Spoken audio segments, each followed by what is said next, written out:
Hey, Charles, how's things?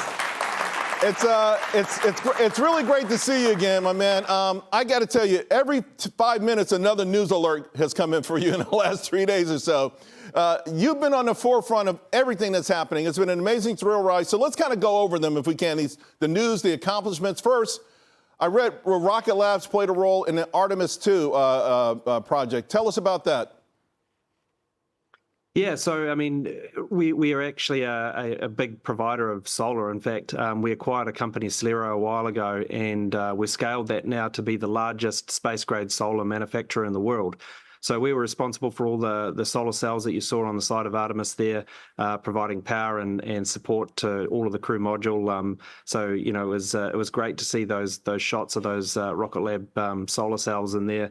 And some separation systems and other things. Right. And that's really part of our thesis is like everything that goes to space, no matter whether we launched it or we built it, should have a Rocket Lab logo on it somewhere.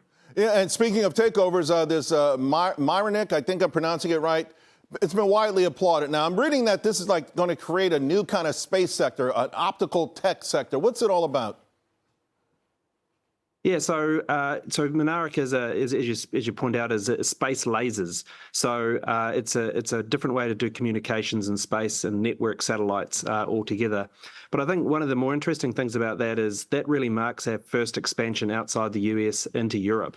And I know it's not a particularly popular term right now, but you know, world domination is definitely part of the Rocket Lab thesis here. And you know, this is our expansion from United States into Europe. I love world domination, my man. So you also added a new Hall effect satellite, this thruster, and I think it's Gauss is the name of it, and it's another category, of course, to your services. But I'm looking at the main rival, and I'm no rocket scientist, but these numbers are for Rocket Labs now with this look absolutely amazing. Like it's a beast. Tell us about it.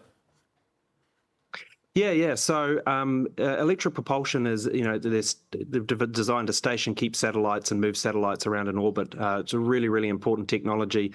All of the spacecraft that we built for the US government and national security have them along with a lot of the commercial satellites. But it's just a really, really difficult market where there is no good supplier. Right. And, we don't have a religion about vertical integration, but, we just could not find a good, reliable supplier. So, and there wasn't a company out there that we wanted to acquire. So, if we can't do those things, then we'll just go and develop the technology ourselves. So, it took us a couple of years, but we announced that product and now, the pain point of electric propulsion within the space industry is largely solved. All right, I'm reading about this guy, Prancy Misra. He just added him to your team, but I'm reading his background, and it seems apparent that Rocket Labs plans to go to Mars right now. Yeah, I mean, we've been fairly stable about our aspirations for interplanetary. I mean, we have a personal and private Venus mission to search for life, and we also had the Capstone mission to the moon and the 2 Escapade missions that are on their way to Mars right now. So, we're no stranger to the red planet. We think it's super important for, America to remain dominant in that area. And, we're supporting a number of, Mars and interplanetary missions right now. All right, Peter, I got less than a minute to go. I saved the best for last. All of your fans, and you've got them all over the world, want to know, Neutron, my man, Neutron, when is it going to go? When is it going to happen? Yeah, we're working hard. So Neutron is as you can see from the image, is just a totally different rocket design that you've ever seen fly before. And it's really designed for 2 things.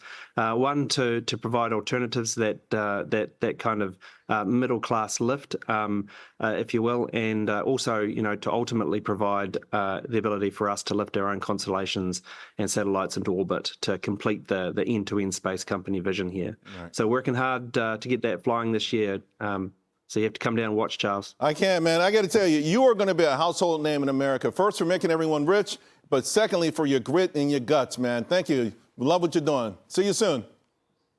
Thanks, Charles. Cheers.